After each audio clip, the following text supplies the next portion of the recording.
नमस्कार, मेरा नाम अभिजीत है। आप न्यूज फॉर नेशन देख रहे हैं। बिहार में भूमि सर्वेक्षण यानी जमीन सर्वे का काम जोरों शोरों से चल रहा है। बिहार के 45,000 गांवों में जमीन सर्वेक्षण का काम चल रहा है, लेकिन अब जमीन सर्वेक्षण का काम जो है वो टलने वाला है, यानी जमीन सर्वेक्षण जो है वो नहीं होगा। हालांकि इस पर अंतिम जो विचार है वो सीएम नीतीश कुमार करेंगे, लेकिन कहा जा रहा है कि जमीन सर्वेक्षण जो है अब बिहार में नहीं होगा। बिहार में 20 अगस्त से राजस्व एवं भूमि सुधार विभाग की ओर से जमीन सर्वे का काम किया जा रहा है।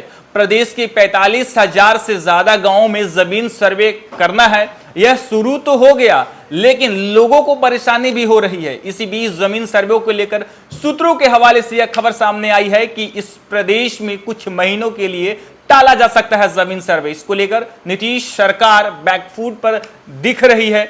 आपको बता दें, बिहार में जमीन सर्वे को टालने पर विचार किया जा रहा है। हो सकता है इसे वापस लिया जा सकता है। बताया जा रहा है कि कुछ फीडबैक मिले हैं, उसके आधार पर यह किया जा सकता है, क्योंकि लोगों को फिलहाल इस सर्वेक्षण और प्रक्रिया के कारण काफी मुश्किल हो रही है। सरकार में शामिल प्रमुख घटक दल जेडीयू और बीजेपी के नेताओं का मानना है कि अगले साल 2025 में होने वाले विधानसभा चुनाव में जमीन सर्वे के चलते लाभ से ज्यादा नुकसान हो सकता है। यह सबसे बड़ी वजह मानी जा रही है। हालांकि अंतिम निर्णय सीएम नीतीश कुमार को लेना है। दरअसल राज्य सरकार ने जमीन से जुड़े विशेष सर्वेक्षण को इसलिए 20 अगस्त से शुरू किया था कि भूमि विवाद और हिंसा को प्रदेश में खत्म किया जा सके। सूत्रों के अनुसार बिहार बीजेपी के वरिष्ठ नेता, मंत्री या फिर जेडीयू के नेता मंत्री हों, सभी ने नीतीश कुमार को इस कार्यक्रम के शुरू होने के बाद जनता को जो समस्या हो रही है उससे अवगत कराया। एक तरह का आक्रोश भी है लोगों में, जिनमें के बारे में बताया जाता है कि अब फैसला नीतीश कुमार को करना है। हालांकि अब तक किसी भी तरह का कोई आधिकारिक रूप से कोई बयान सामने नहीं आया है। आपको बता दें कि ये जो जमीन सर्वे चल रहा है, इससे लोग सही तो मान रहे हैं, लेकिन इसको लेकर धरातल पर कई चीजों में कमियां पाई जा रही है।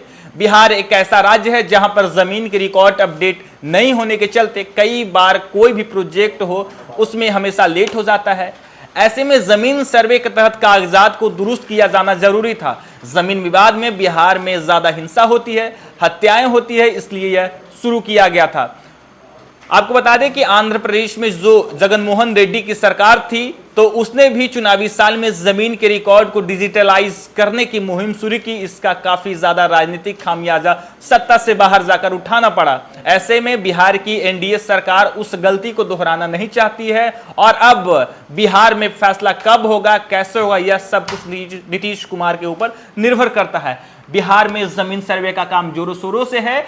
जो जमीन सर्वेयर हैं, जो जमीन से जुड़े अधिकारी हैं, वो लोगों के पास जा रहे हैं, जमीन के दस्तावेज मांग रहे हैं, जमीन का ब्यौरा मांग रहे हैं, लेकिन लोगों के मन में कई तरह के सवाल उठ रहे थे। लोगों को कई तरह के जो है कागजात को लेकर समस्या हो रही थी। अब ऐसे में विभाग और अधिकारी जो है लगातार लोगों की समस्या का समाधान कर रहे थे, लेकिन लोगों के मन में कई तरह की जो है परेशानियां थी। कई की पुश्तैनी जमीन थी, तो कई के बाप दादाओं की जमीन थी, तो ऐसे भी कई लोग थे जो बिहार से बाहर रहते थे और इस जमीन सर्वे में वो शामिल नहीं हो सकते थे। तो लगातार इसका लोगों के मन में विरोध भी हो रहा था। अगले साल बिहार विधानसभा चुनाव है और इस विरोध को देखते हुए सरकार ने जो है एक फैसला ले सकती है। कहा जा रहा है कि बिहार में जमीन सर्वे का काम जो है टाला जा सकता है, यानी 2025 चुनाव के मद्देनजर जमीन सर्वे का जो काम है उसे टाल दिया जाएगा, क्योंकि लगातार कहा जा रहा है कि जमीन सर्वे को लेकर जो गांव में जो है भ्रांतियां कई तरह की फैली हुई कि सरकार जमीन हड़प लेगी। तो ऐसा कहा जा रहा है कि जो पेपर यानी दस्तावेज को लेकर जो जिस तरीके से परेशानी हो रही है, ऐसे में लोगों के मन में कहीं ना कहीं सरकार के प्रति नाराजगी दिख रही है, और इस नाराजगी को दूर करने के लिए हो सकता है सरकार इसे वापस ले। हालांकि अंतिम फैसला नीतीश कुमार को लेना है। फिलहाल के लिए इतना ही। आप देखते रहिए news for nation. Panorama group, जो सोचता है वो करता है।